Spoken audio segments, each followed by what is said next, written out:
Hello everyone, in this video I am going to show you how to type in the degree symbol on your Windows computer keyboard.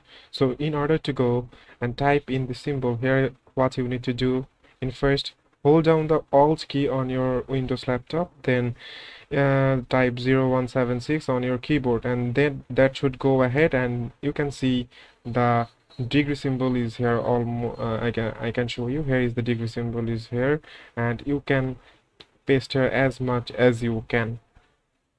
So if that's not working, just make sure that numlock key on your keyboard is turned on and enabled, and also make sure that you are using your left Alt key in order to go and use this combination. Now sometimes if you are on a laptop, you may actually find this degree symbol somewhere on the keyboard itself.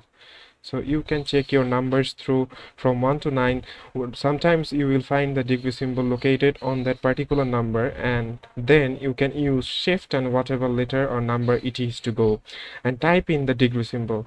Now if for some reasons that's not working, you could always go over to an internet browser and directly copy the degree symbol from here and easily paste it wherever you want and how much you want. So that's how you can easily place your degree symbol in Windows 11 computer. Thank you very much for watching this video. See you again in the next video.